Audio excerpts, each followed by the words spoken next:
Dạ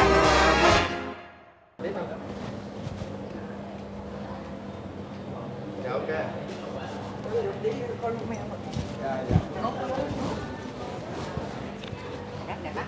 Cho Hoàng Anh nó vô chụp tấm nó lưu niệm kìa. Anh đâu kìa.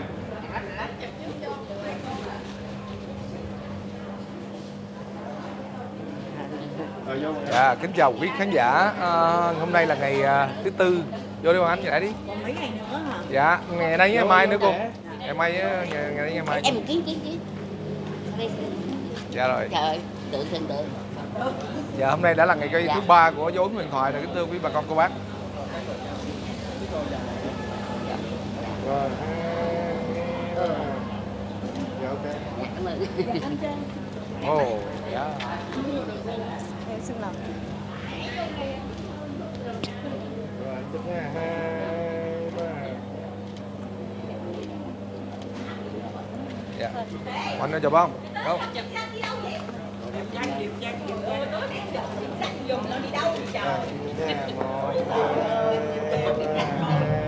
Rồi chú em nha.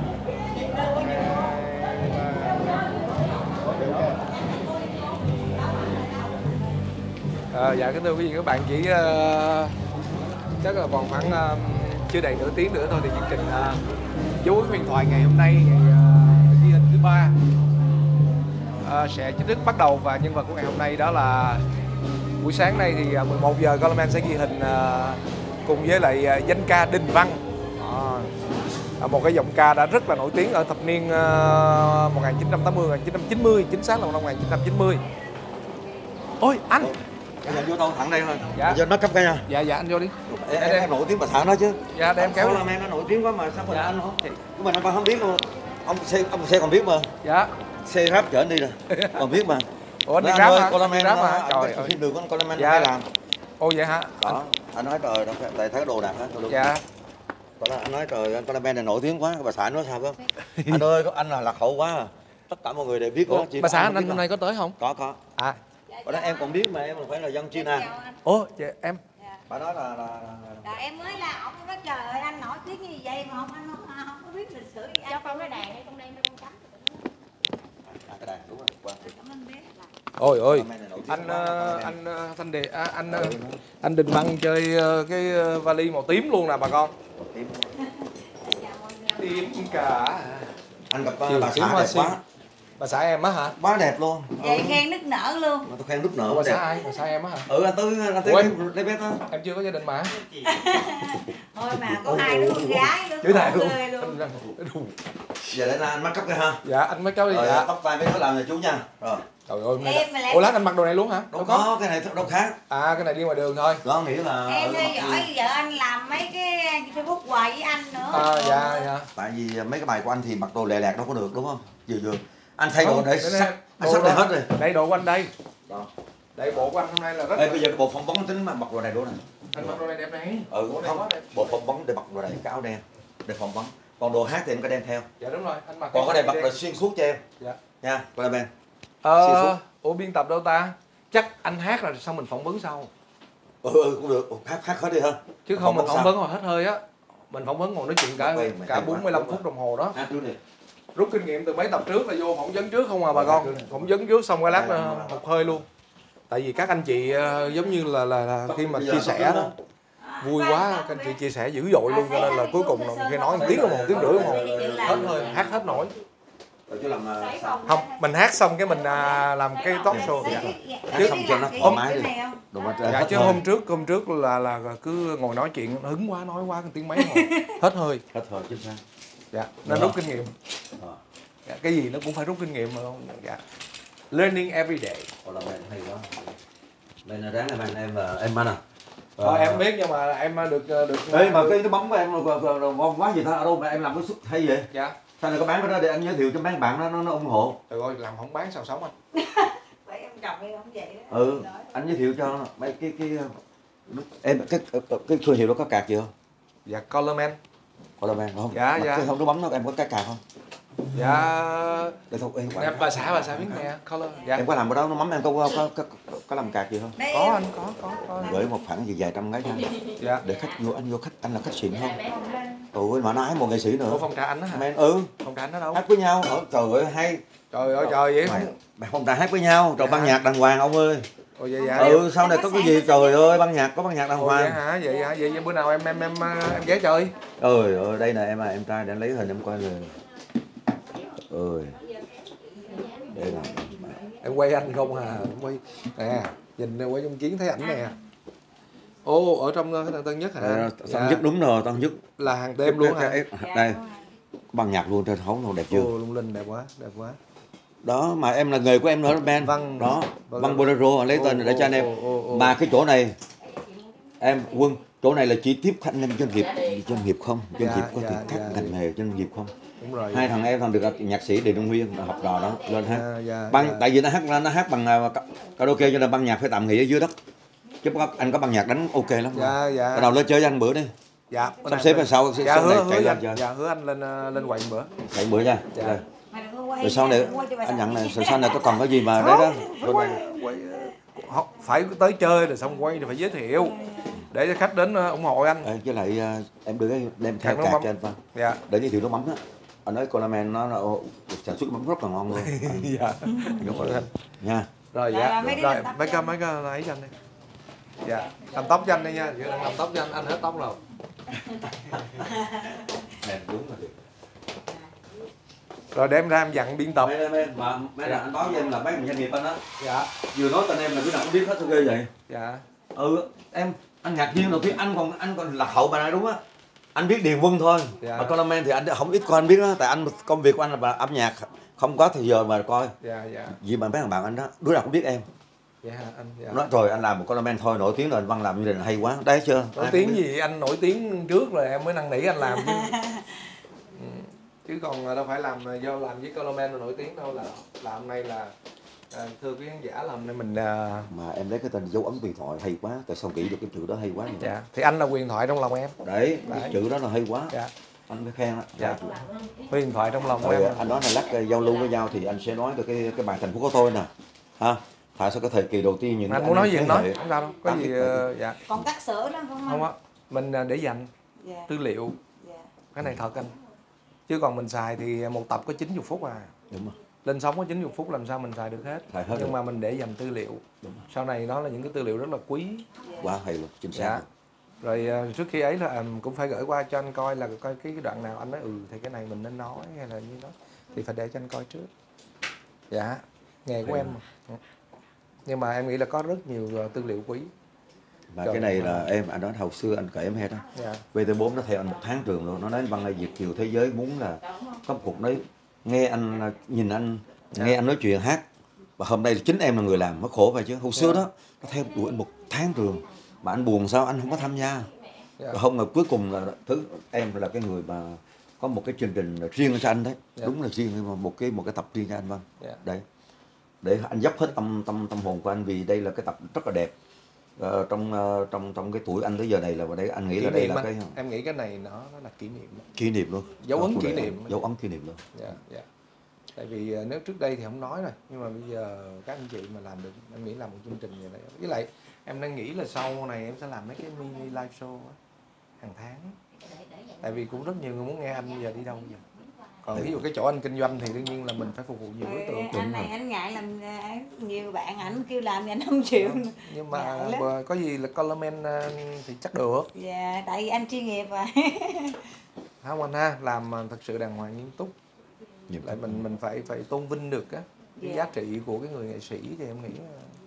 Chứ nhiều người giờ thèm nghe lại, hôm nay nhiều người lên đây ngồi chờ trước luôn đó. Để ngồi nghe anh hát lại những cái bài Thành Phố Tôi Yêu nè, rồi văn câu. Trời hôm nay nhiều người khoái bài văn câu lắm. Em bữa em quên. Em với thầy anh em làm giảng 15 năm em nghe mấy bài đó em sợ luôn. Một ngày không biết nghe bao nhiêu lần, rồi đi show đi đâu cũng cái văn vậy câu. Chứ mà không nghe là thấy thiếu nữa. Văn câu với Hồ Chí Minh á. Mưa bụi. Dạ mưa bụi nữa. Đó mấy bài đó nghe miết luôn. Thôi cho bé làm tóc nha. Làm tóc đi bé. Dạ rồi xin hẹn gặp lại quý vị và các bạn trong sân khấu, và đây là những hình ảnh hậu trường Xin lướt qua chút xíu, đây là có hai bạn là khách mời cùng tham gia với lại anh Đình Văn.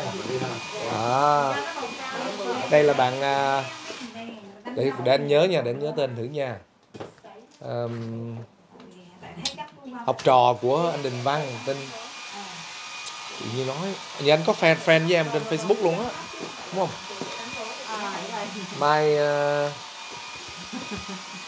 tự nhiên cái đùng của quên rồi. Đúng là mình già thiệt luôn á. Bạn đây là Lê Dung. Lê Như. Lê Như lộn. Quê ở Lê Dung. Quê gần Lê Dung.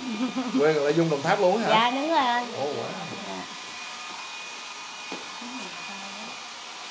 Em là Lê Như. Dạ.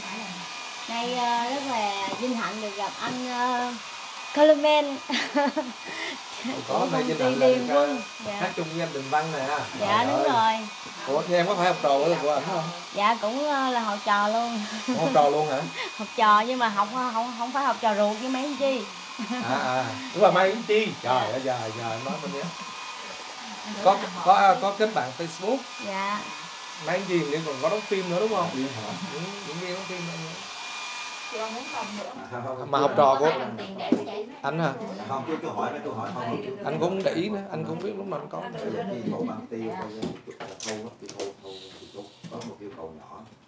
Mai Yến Chi và bạn Lê Như, Lê Dung. Mai Yến Chi quê đâu Mai Yến Chi?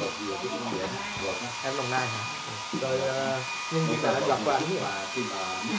Vừa đến Sài Gòn gặp thầy Lê Như. Gặp thầy hả? Lúc đó năm đó em nhiêu tuổi? 21. 21 tuổi. Rồi vô phòng trà đó rồi gặp thầy có thể mình hát giống khuôn mặt của giống Phi Nhung, Phi hát được tới giờ.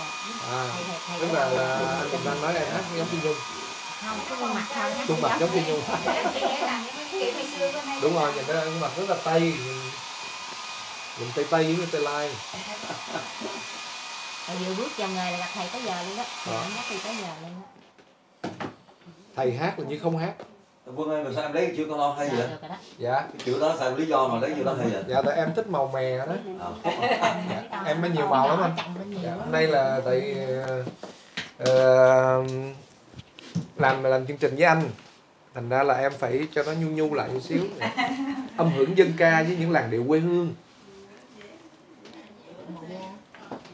Là em sợ em loè quá lên nó chỏi với anh quá, em thấy bộ đồ vest màu vàng đẹp quá. Anh kiếm sống á. Ai về đâu ảnh cũng mặc loài, ảnh cũng quá trời màu. Bữa nào lên chỗ cái phòng trà của anh em sẽ mặc, anh sẽ thấy là em màu mè cỡ nào.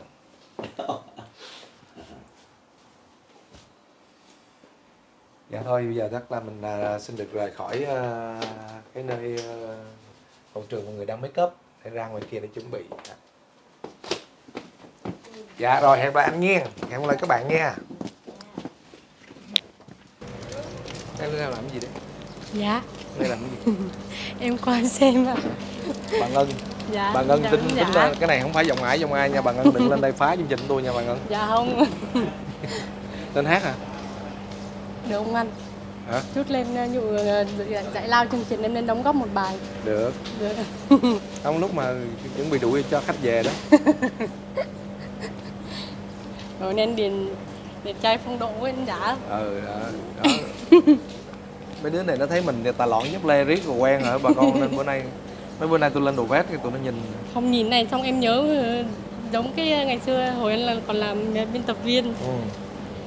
Tin tức. Đẹp quá anh. Được ha. Nhưng mà mặc này em thích quay hình hơi nóng mà tại vì có đèn sân khấu thấy Nóng chứ. bình thường em mặc em quay. Bình thường anh mặc tà lọn quen rồi, nó nhẹ nhàng nó quen rồi. Mỗi lần đóng bộ lên mệt lắm, nhưng mà mấy nay cũng đã quen rồi. Dạ. Mấy bữa đầu mặt nó hơi mệt đó bà con, thiệt luôn. Đóng bộ nó nặng. Này thấy anh chọn nó mỏng hơn bữa không phải. Càng ngày càng mỏng. Mai nó mỏng như là muslin luôn. Nhìn thấy bên trong luôn. Làm nó dòm tôi giống như trời, nó làm bà con nhìn nè. Đây. YouTuber chuyên nghiệp đi đâu nè. Bấm cái nút là lên liền nè. Pin bọng đầy đủ. Wow, ok. Được không anh? Quá được. Cái này gặp cái gì là mình làm liền luôn. Bà Ngân là đang độc thân vui tính nha, chưa có người yêu, chưa quen ai luôn. Dạ. Dạ. Rồi các bạn tranh thủ nha đó. Facebook là Nguyễn Thị Ngân. Dạ. Mọi người Dạ. Mọi người hủy kênh qua đăng ký kênh Colorman nha. mọi người nhớ đăng ký ủng hộ cho em nha quý anh dạ. Lâu quá không làm nội dung vậy đó, ít làm nội dung quá. Thấy anh hay không? Ngày vẫn 2 clip đều đặn. Bữa nay em qua tính Làm gì em nhìn anh bằng ánh mắt kỳ lạ? tại ngại. Em quay phỏng chút, em xin quay phỏng vấn được không anh? Được, thoải mái. Em muốn quay gì em quay? Muốn quay phỏng vấn anh mà ngại quá thêm cũng bận. Thì lo tranh thủ lúc anh rảnh nè. Dạ. Giờ đang rảnh không lo quay. Tại cái anh cũng ngoài quay tập chính anh cũng phải quay những cái nội dung xung quanh nữa. Nhưng mà thôi chút nữa tranh thủ. Tranh thủ có anh Đình Văn đâu trong kia kìa. Dạ, Minh Anh. Cầm máy vô đi quay. Mà chắc anh Đình Văn không biết em đâu, anh không trả lời đâu. Ok, em sẽ thử thêm như thế nào. Thử thêm rồi, ok. Cảm ơn anh. Anh Khương chưa qua hả? Anh Khương đâu qua hả? Dạ, chút anh qua. Trời ơi.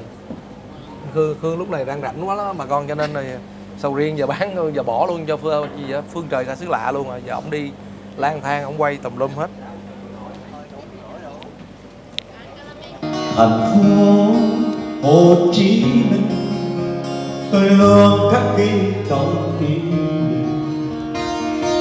Một tiếng gọi tiếng đưa bố ba đêm phiêu lưu làm rơi ra núi sông, người ra đi trên bên nhà.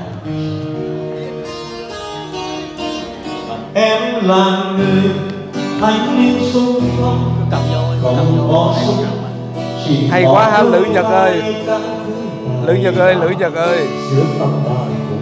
Rồi chụp phải biết ơn.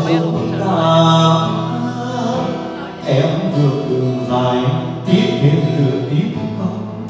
Em vượt đường dài tiếp thêm nửa tiếng không.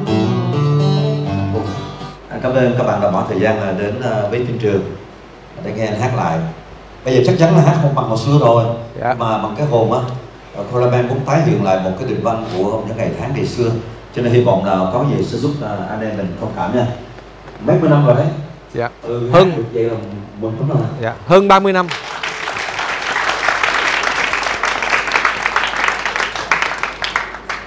Đây là bây giờ mình ráp ở nhà. Dạ rồi, mọi người chuẩn bị 3, 2, 1, diễn.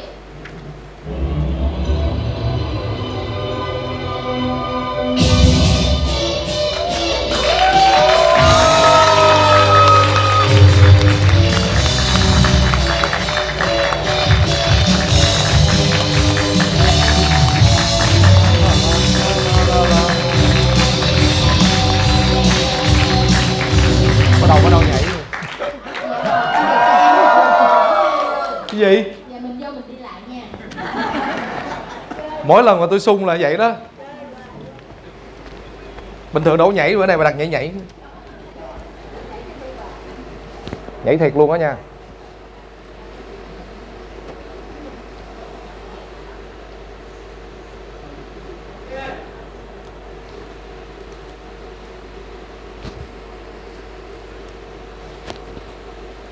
Ba, hai, một, diễn.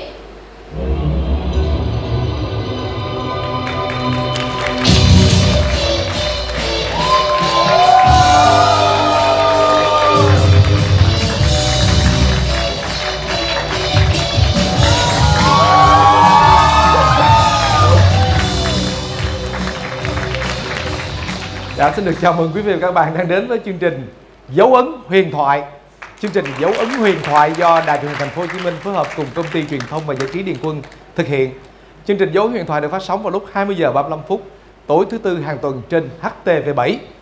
Chương trình Dấu ấn huyền thoại được tài trợ bởi nhãn hàng Colorman Fashion. Dạ, kính thưa quý vị và các bạn, đến với Dấu ấn huyền thoại ngày hôm nay, Colorman sẽ được giới thiệu đến quý vị và các bạn một giọng ca, một thời vang bóng, và đặc biệt là giọng ca của anh đã phủ sóng, chiếm sóng vào những thập niên năm 1990 với chuỗi Mưa Bụi. Người mà Colorman đang muốn nói đến trong dấu ấn huyền thoại ngày hôm nay đó chính là danh ca, nhạc sĩ Đình Văn.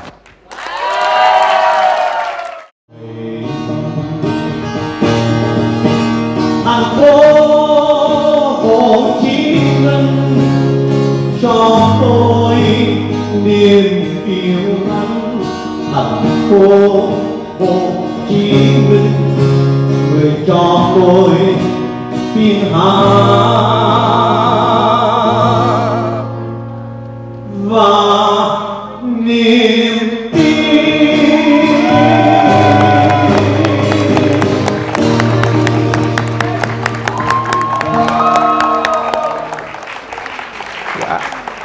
Dạ, em xin phép được bắt tay ôm anh cái. Cái lần đầu lúc mà anh Đình Văn đến với hai anh em gặp gỡ nhau á, thì thực sự lúc đó mình Colorman mới có ngỏ lời thôi. Thực sự thì lúc đó cũng nghe anh hát, nhưng mà cái cảm xúc lúc đó nó khác với ngày hôm nay lắm luôn.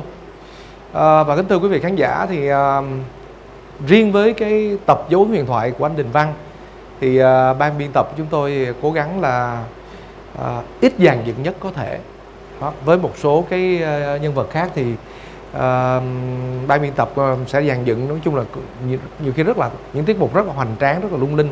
Nhưng mà riêng với anh Đình Văn thì thực sự chúng tôi muốn đưa lại cái hình ảnh này, bởi vì cái hình ảnh mà anh Đình Văn với cái đàn guitar thùng, rồi xong anh ngồi hát, có lúc anh ngồi, có lúc anh đứng hát, thì đã đốn tim không biết là bao nhiêu con người giống như Colorman năm đó. Chắc là mình nghĩ lúc đó mình mới có 16, 17 tuổi vậy thôi. Bởi vì mình nghe cái bài này mình còn nhớ đâu đó giữa thập niên 1980 tới 1990, phải không anh? Dạ. Bài này 85. Dạ, đó năm 1985, lúc đó là mình đúng là 15, 16 tuổi thôi. Dạ. Thì dạ, xúc động quá anh.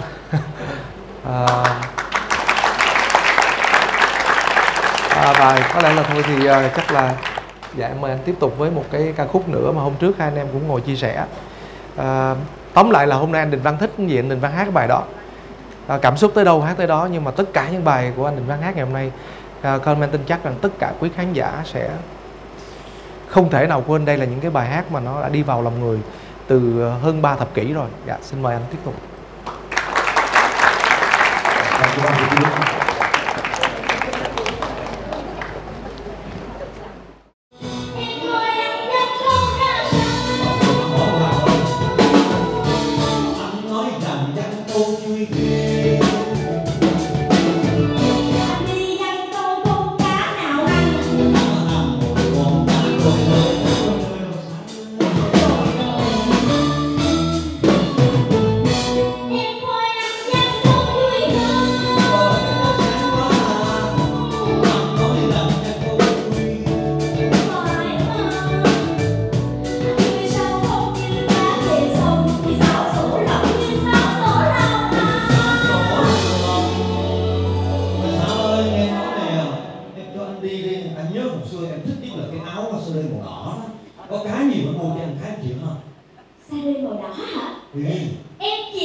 Khi anh rất thích bài này các em, mỗi lần anh em Hà Nội vào và anh hát phòng trà đấy, anh em nghe xong cái câu đầu tiên là anh ơi anh cho em xin cái bài này em hát. Hình như là ai cũng có cái nỗi niềm cho cái khúc Hòa Minh.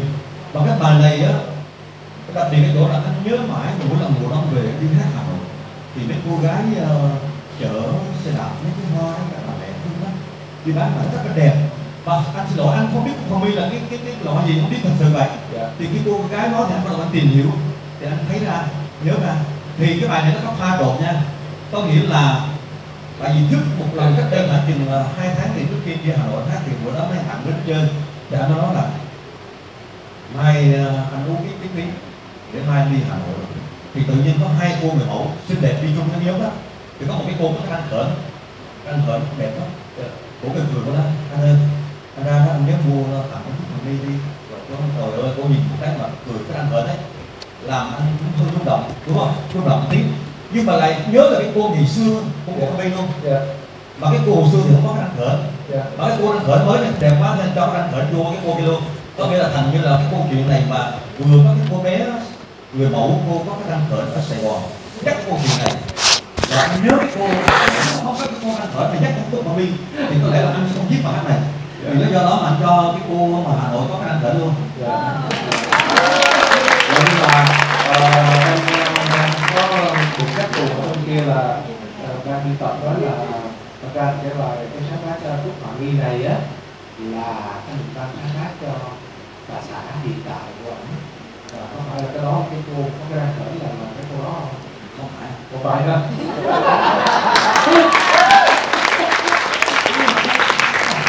Dạ thưa quý vị và các bạn, ngày hôm nay chắc có lẽ xin phép mời chị Ngọc Hiền là bà xã của anh Đình Văn cũng đang có mặt trong cái chương trường này. Dạ mời chị Ngọc Hiền lên cho luôn chút xíu ra. Dạ chắc ngày nào chị cũng nghe Đình Văn hát hoài chắc là chị cũng dạ nhiều người cũng nghe không được. Dạ chị cũng nghe hoài. Hôm nay anh giới thiệu với các bạn anh là một người rất kín đáo. Hôm nay sẵn chương trình này và một món bất ngờ món quà mà con anh em gửi đến em là mời sản Văn quê Quảng Hải đây, quê Quảng Hải rất là giỏi, nuôi cả nhà gia đình ba mẹ cực khổ. Anh quý thương cô là vì cô vừa đi làm cực khổ. Cô đặc biệt là phải đi từ Dầu Tiếng đi về tới vùng đất Long An, Tiền Giang, mua cái cây đấy, hồi đó khó khăn lắm, mua thiếu luôn, rồi đem về Dầu Tiếng bán. Cho nên là anh đến nhà anh cảm được cái tình cảm con bà già quý anh là đặc biệt là mẹ ba bị khai biến, và tới giờ này cũng nuôi 10 mấy năm nay rồi. Cho nên là anh cảm được cái mọi người con gái miền Trung Quảng Hải là và vừa hiền hậu, vừa có cái tâm, rồi là có út ở nhà là có út, cái tâm nuôi gia đình ba mẹ khó khăn cho tới giờ này. Cho nên vì đó là làm cho các nhân con rung động, và anh nghĩ rằng đây là một món quà cuối cùng và từ đế mang cho Việt Nam. Dạ thưa anh thì chắc là trong không khí này thì các xin phép anh có một cái quà tặng liên từ cái bài gì mà chị chưa bao giờ nghe chị đi, tại vì chị có thể nhiều bài chị nghe rất chị cũng ngán, dạ nhiều người cũng nghe không được. Dạ hôm nay anh hát một vài câu mà anh ngủ hứng anh chắc hát một hai câu bài chỗ. Con anh em thì ghê quá ha. Như vậy thì anh xin phép các em, anh có một cái đoạn này anh hát đến cho tiếng Hàn Thuận nha, tiếng Hàn Thuận nha. Bài này anh đang phát thảo thôi. Sao một cái đêm mưa anh về quê thì anh gặp bà xã chăm sóc cho con bà già. Hồi xưa nó cực khổ lắm em, mà gắn đi rau hàng bán nó thương quá cho nên anh cũng viết cho bà xã một bài.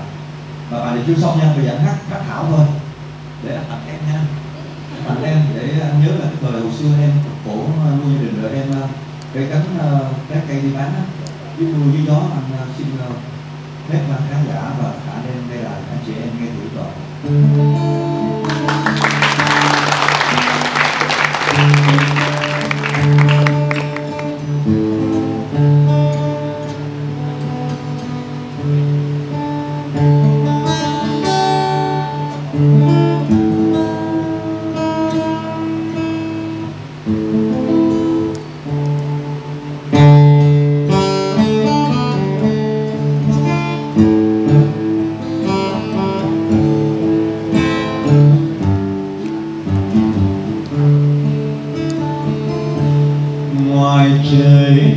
tầm tã mưa rơi thân em lo lặn lội em bao ngày qua sương gió lặng một mình trên tuyến đường xa một đời nuôi mẹ nuôi cha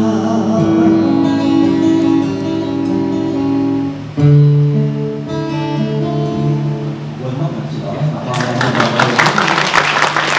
nhớ ra mà vì xúc động đó vì con em là kêu quá bắt anh giúp hát một bài cho bà xã cho nên là bài này đang phát thảo anh viết tên là Cánh cò em tôi là một mình là lặn lội đó. Khi nào viết xong và cái dịp thì Văn sẽ phát hành cái bài hát là Cánh cò em tôi để tặng cho những người con gái miền Trung, những người chị, những người em lúc nào cũng một cái gánh đó, đi gánh đi buôn bán mà lo cho em phúc gia đình.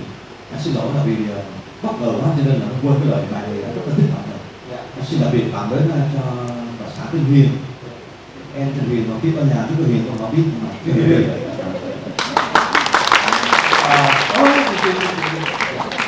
Lúc nãy giờ mới nói chuyện với anh và em có hỏi gì. Dạ thưa quý vị các bạn, thì theo những thông tin mà con nhận được không biết có chính xác hay không thì chị Ngọc Hiền về trong nhà với lại anh Đình Văn khi mà Đình Văn là quyết định ở ẩn thì tất cả chúng ta biết là có một cái giai đoạn là chúng ta không thấy anh Đình Văn xuất hiện nữa, mặc dù thời điểm đó anh đang ở đỉnh cao sự nghiệp, rất nhiều người mới và tất nhiên anh đi về anh vắng bóng một thời gian thì không biết là thì Ngọc Hiền lúc mà đến anh thì thứ nhất là ảnh là người rất là nổi tiếng tại thời điểm đó, bởi vậy là quyết định lùi lại, anh lùi lại anh không xuất hiện nữa thì cái cảm giác của chị á, cảm giác của chị như thế nào? Và chị đến anh vì cái gì thì nổi tiếng không hay là vì hình tượng hay là thế nào? Dạ, em xin chào mọi người. Dạ không, lúc nãy em còn nhỏ em đã coi ảnh rồi nhưng mà lúc đó em gặp ảnh đầu tiên là em là quên ảnh. Dạ, nhưng mà em không có nghĩ ảnh hát nổi tiếng hay là gì hết. Tại em tin ảnh là tại ảnh hiền. Ảnh hiền. Chứ lúc em cũng không quan tâm ảnh là ca sĩ hay là ảnh có nhà cửa hay là cái gì đó em không quan tâm. Tại em đến với ảnh để biết ảnh thôi. Là gì thôi.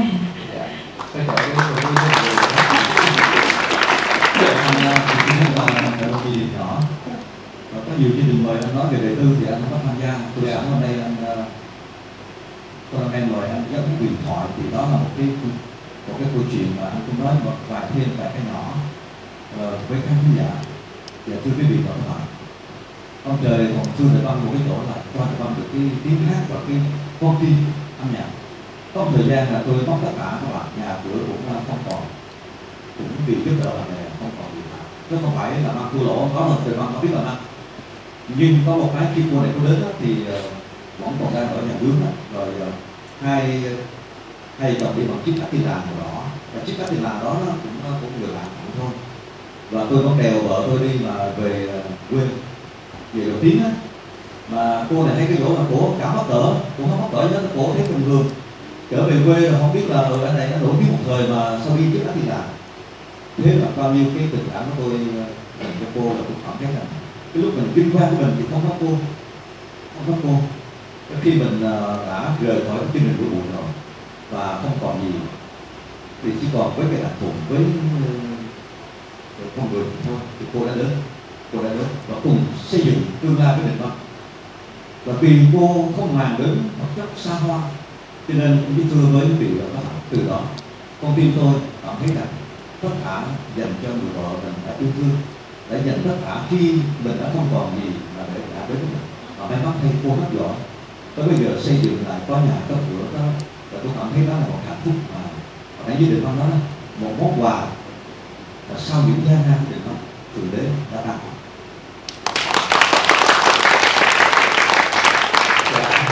Cảm ơn Đình Văn có những chia sẻ. Thật ra thì chắc là quý bà con cô bác cũng biết rồi, con đây là làm chương trình là nó rất là ngại khi nói chuyện đến đầu tư, và cũng giống như những tập trước đó thì nó có khai thác đầu tư. Tại vì mình nghĩ là đâu đó câu chuyện một con người đặc biệt là những nhân vật mà chúng ta nghĩ là đã là huyền thoại một thời, thần tượng thời thì có nhiều giá trị lớn hơn là một cái hướng, một cái góc cốt đời hơn một cái khác. Chính vì vậy cho nên là nó nói rất là khác, nhưng mà hôm nay tại vì thật sự dạ thưa với anh đó, thì nếu anh cho phép thì cái đoạn này lên sóng mà không khác thì em để làm tư liệu, nhưng mà vì em nghĩ rằng là cái đơn này nó cái hôm nay rất là xúc động, và thật ra là em nghĩ là anh xuất hiện trở lại mặc dù anh không nói ra, nhưng đầu tiên là anh nghĩ đến khán giả, và cái thứ hai nữa là anh nghĩ là anh cũng đằng sau đó là nó có một món quà để gửi tặng cho người anh yêu thương và người đồng hành ở cái đoạn mà phần sau của cuộc đời của mình. Thành ra là em mới hỏi chị lên để có một hình ảnh này để ghi giữ lại tư liệu thôi ạ, chứ không có ý gì hết. Mà không ngờ lại nghe một câu chuyện rất là xúc động, mà mình cũng chứng kiến nhiều, em cũng nghe anh cũng một dọc cũng không dễ gì mà rơi nước mắt không, mà nghe anh nói tự nhiên thấy đúng là đây có như là con chứng kiến rồi đào hoa rồi cái nhiều thứ lắm. Dạ, tài năng mà tài hoa, thường là tài đi đôi với hoa, nó thường như vậy, mà rồi tới một lúc nào đó là cái giá trị lớn trong một gia đình.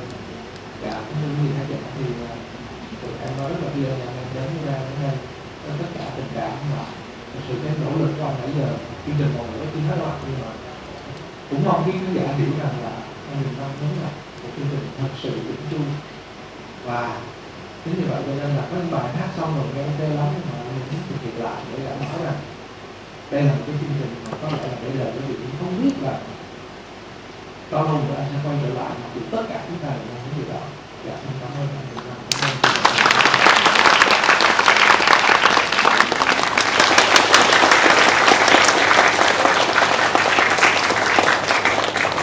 Kính thưa quý khán giả, thì trước tiên chúng ta đến với những cái bài tái hiện những ca khúc đã đi sâu vào khán giả của ca sĩ Đình Văn. Thì bây giờ thì Colomen xin mời quý khán giả cùng với Colomen chúng ta trò chuyện một xíu với anh Đình Văn về cuộc đời, cuộc nghề của anh. Và Colomen tin chắc rằng sẽ có rất nhiều điều thú vị mà chắc hẳn quý vị các bạn chưa từng được nghe. Dạ, kính thưa quý vị các bạn, trước khi chúng tôi quý vị và các bạn, khi mà nghĩ tới cái ý tưởng thực hiện chương trình Dấu Huyền Thoại, có thể nói một trong những nhân vật đầu tiên mà Thơm đang nghĩ đến đó chính là anh Đình Văn. Bởi vì mình cũng không nhớ là cái hôm đó là chính xác là cái hôm nào, cũng như mình được ngồi nghe lại cái ca khúc thành phố tôi yêu, thì mình cảm thấy yêu cái thành phố dễ sợ, thì cũng là một người con của thành phố Hồ Chí Minh, và những cái bài hát của anh trong Đình Văn từ nó não nó cao đó, nhưng mà các bạn của mình dâng trào những cái cảm xúc rất là khó tả. Và mình cứ nghĩ ôi, giá mà bây giờ được nghe lại những cái bài hát mà ngày xưa Đình Văn đã được hát, như là tôi yêu biết tha trong tim mình, cái cách luyến lấy của anh nó sâu lắm mà chúng ta không thể nào quên được. Và đó chính là cái lý do, một trong những lý do mà tôi nghĩ đến một cái khách mời đầu tiên, đó chính là Đình Văn. Chúng tôi khán giả thì dạ theo Đình Văn thì theo mình được biết thì rất ít thấy anh tham gia các chương trình hình, và em được biết là hầu như là anh cũng không có nhận lời tham gia các cái live show. Chính vì vậy cho nên cái hôm trước mà lúc em đến trò chuyện nhanh đó, thì em rất lo, bởi vì thực sự cái chương trình Dấu Huyền Thoại nó sẽ chỉ có thể diễn ra được nếu như các nhân vật huyền thoại chúng ta nghĩ tham gia. Và cũng xin thưa thật với quý khán giả là cũng hơi gian nan, tại vì hầu hết các nhân vật của Colomen là những nghệ sĩ lớn, thậm chí là nghệ sĩ nhân dân, nghệ sĩ ưu tú, những anh chị rất là lớn tuổi. Lý do mà các anh chị không được ngại ngùng tham gia là vì thứ nhất là lớn tuổi bắt đầu nó không có xuất hiện nữa, cái thứ hai nữa là xuất hiện thì cũng phải trình diễn, và các anh chị cũng có một cái nỗi lo là cái trình diễn mà họ không có phong độ như xưa rất là khó. Thì đó cũng là một trong cái lo ngại khi Thơm đang gặp anh Đình Văn, rồi cũng nghe đồn là Đình Văn không có bây giờ không có nhận lời tham gia bất kỳ một cái live show nào hết, cũng lo lắm. Nhưng mà giờ hôm nay chắc cũng đang chia sẻ là lý do tại sao mà cuối cùng là anh quyết định nhận lời của em và có mặt tại đây trong sân khấu của Dấu Huyền Thoại hôm nay. Giờ con xin được gửi lời chào đến quý vị khán giả cái đài chương trình với ống điện thoại và tất cả anh chị em ngồi tại chương trình.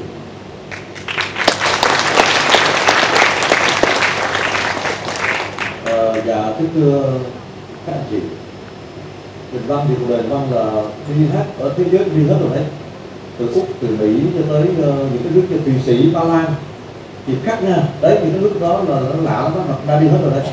Đức hát đi hát cái thời của buổi đi hết rồi. Rồi chứng kiến được cái hình ảnh của từ đổi mới của thành phố Hồ Chí Minh, Sài Gòn đổ vào thành phố Hồ Chí Minh, từng thế hệ, từ cái thế hệ của anh Bình Huấn, học viên Phú Phúc xinh đẹp lắm, Phú Phúc nhớ, rồi chị Bảo Yến, Nhã Phương, nhớ thêm một cô nữa là cô bây giờ cô nổi tiếng bên Mỹ là Như Quỳnh đó, hồi xưa là ở Nam là Quỳnh Như, Như Vinh Tuyết, còn đó là đứa em gái thôi, từng thế hệ một. Rồi Lê Tuấn là hay lắm, Lê Tuấn giống như đàn hơn bây giờ vậy đấy, đó là một bộ rất đẹp, Lê Tuấn hát rất là hay luôn. Ngọc Yến hát đến bức tre, rồi một người nữa là Thu Nở đến bức tre rất hay, rất dài. Hình như là số phận là cái tình cái âm nhạc không sắp đặt cho Thu Nở hình như là không còn hát nữa sao? Thu Nở tôi nhớ mãi Thu Nở nó rất dài từ thời kỳ đến cái sau kỳ sau này các em sau này nổi lên, các em nổi lên từ bolero chơi những em nổi lên từ bolero sau để tới những Hưng rồi tới Tú Hưng, từng tầng lớp từng anh em từng thế hệ tôi chứng kiến tất cả mọi cái và hỉ nộ ái ố của tất cả. Cho nên là các bạn biết cái thời kỳ mà làm live show đó, thấy anh cũng làm, bé nào ra được 2-3 năm cũng làm, rồi có mấy anh em mời, nhưng mà giống như là thường đến không có làm cái Đình Văn, cũng như là không có lúc có nhiều cái công việc gia đình, nhiều cái công việc của nó không có đúng đó, cho nên là không có cảm hứng làm. Có nhiều nên nói anh ơi để em làm cho, em làm tất cả, anh chỉ có hát thôi mà Đình Văn không tham gia nó thôi không có làm. Rồi Tài Linh đó thì lúc đó thì Linh đi Mỹ mất rồi cũng chia tay Linh đi Mỹ mất rồi.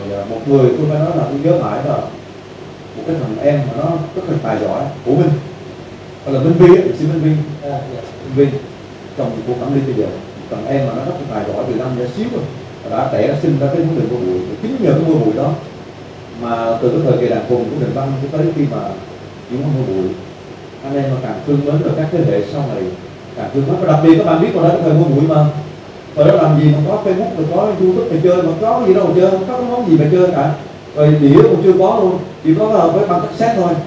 Thì lúc đó người ta nghe được cái nhạc mà một cái truyền hình mà thấy được cái màu sắc mà lên trên TV đầu tiên video nó từ người ta mừng dữ lắm, đúng không? Chứ không bi hồi xưa, còn bây giờ không có nhạc người ta chơi game online đấy, game online chơi thì mong chơi có bắn súng bắn gai tự này chơi đấy.